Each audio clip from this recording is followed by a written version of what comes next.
Hey there, welcome back to Reddit Dating, the best channel for Reddit cheating stories. Be sure to like, subscribe, and hit the bell notification for more stories like these. Now, let's get into the video. In November, girlfriend 22 female slept with bartender 31 male at a work party. She finally broke down and told me everything today, claiming she had been taken advantage of. I'm feeling ill and don't know what to do. Do you think this is a form of deception? Background: I, 24/M, have been dating my girlfriend, 22/F, for over 3 years. We do not share a residence. We were both living at our parents' houses while at university, but I recently graduated and now live on my own with a roommate. She still lives with her mother, but we've spoken about moving in together.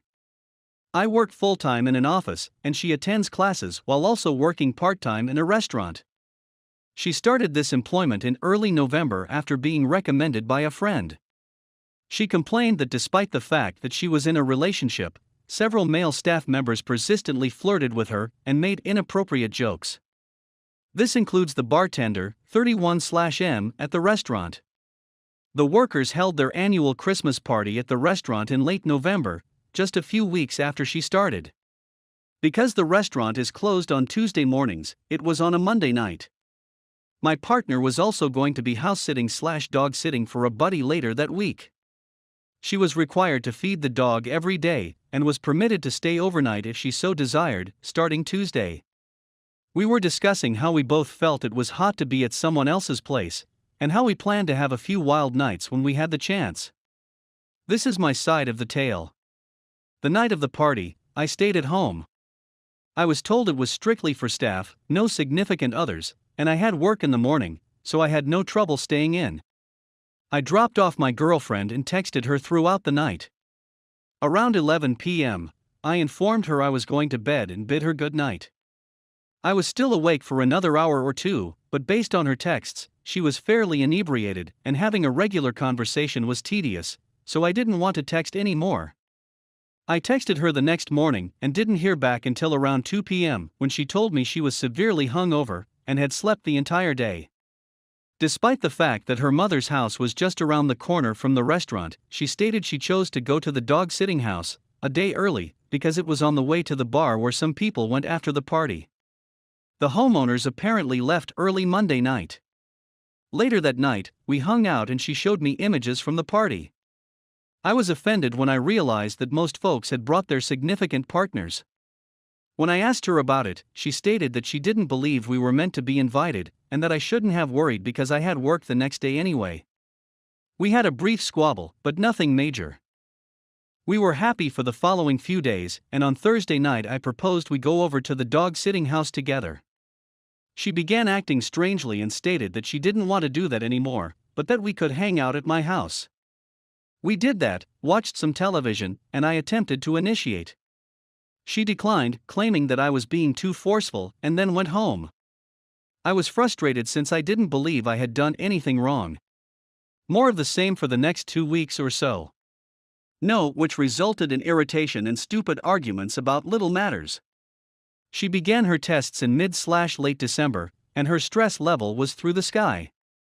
Finally, once she finished her examinations, we went to a party, returned home together, and had a good time. It had been around 3 weeks, and we used to meet 5 times a week. We continued having a lot of over the Christmas holiday, but things still didn't feel right. There were numerous disagreements. We both returned to work/school, and it felt like there was a new disagreement every day. And today, we were arguing about something, whether or not her friend calling me Garfield was disrespectful, and trying to figure out how to fix it. I remarked offhandedly that these minor squabbles shouldn't worry me so much, because she hadn't cheated on me.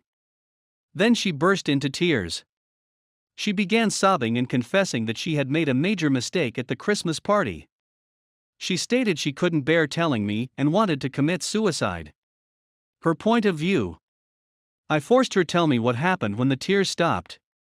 I was irritated and angry because she basically admitted to me that she had cheated on me a month and a half ago and had tried to disguise it. This is her perspective. Because she has little recollection of the night, most of it is put together from her messages and what her coworkers told her. The celebration was open bar, and she and her friends spent the majority of the night at the bar. The bartender was another employee who had agreed to forego drinking for the night in order to serve everyone else. He started bringing her beverages she hadn't even asked for halfway through the night. She accepted them because she was having a nice time. She eventually became completely inebriated, despite the fact that it was still early in the evening. She had no recollection of me texting her goodnight at 11 p.m. She texted the dog-sitting service at midnight, wondering if she could come over that night. Of course, there was no response because they were on an international flight somewhere. Everyone drank till around 12:30 a.m. The bartender transported a group of people from the party to a pub at 1 a.m. He returned to the party to transport the final carload of guests to the bar. Everyone else had returned home by this point. Except for my girlfriend, he dumped everyone at the bar. He told the others he'd drive her home, but they all went back to the dog-sitting house together. I don't recall the specifics of what happened next. She did, however, send a snapshot to their work group chat at 3 a.m. It consists of her, the bartender, and a dog in a bed. Although you could only see their shoulders, they were clearly shirtless.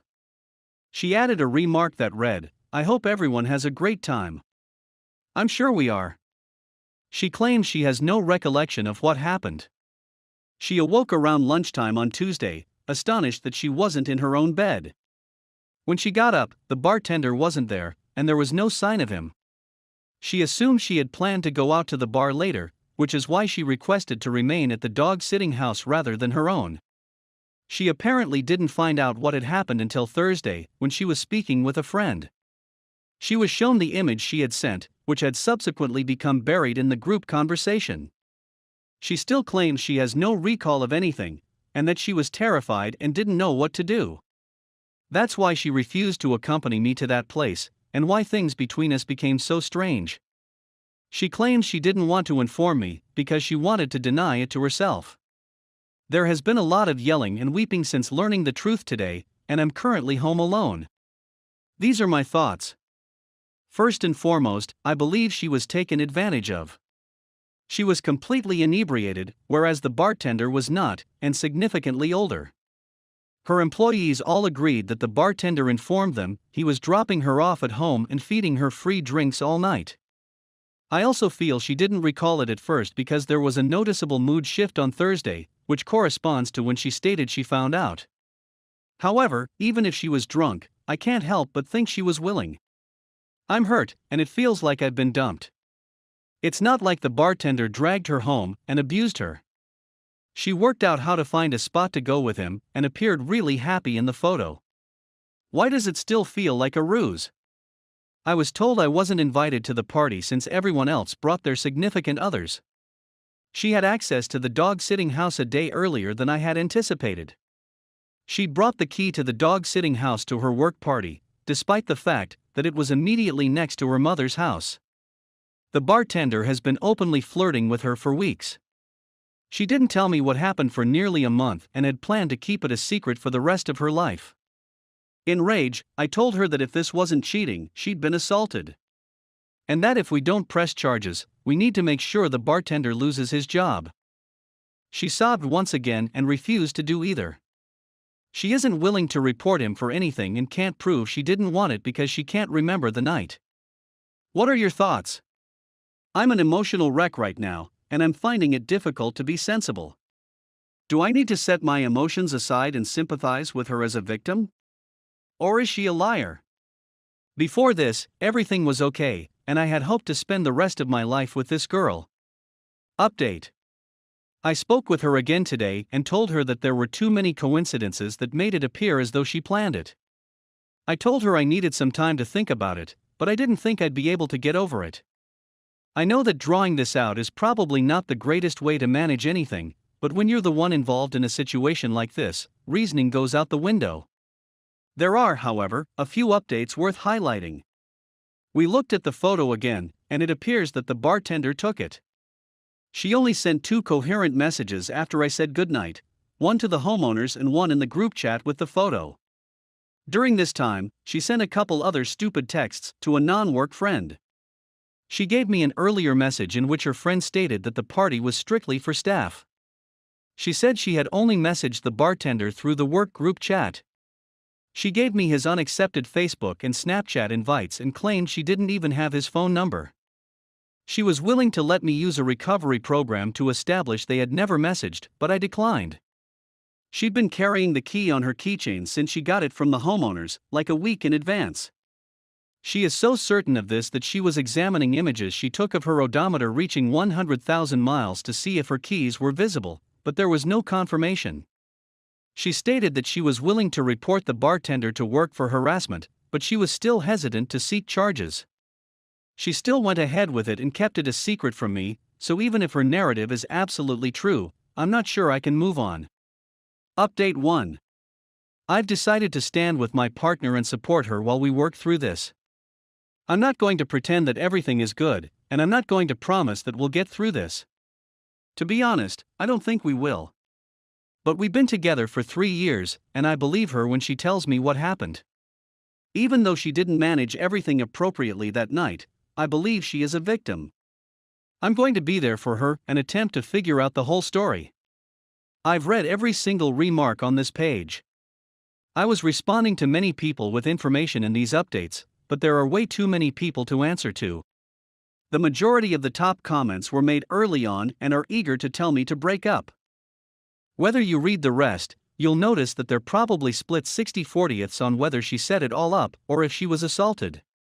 To everyone who says she should break up with me because of how I've handled this thus far, please try to comprehend how emotionally draining this journey has been for both of us. She came to me and admitted that she had made a mistake and that it was her fault. And she kept it hidden for nearly a month. I only found out about all of this yesterday, and I freaked out.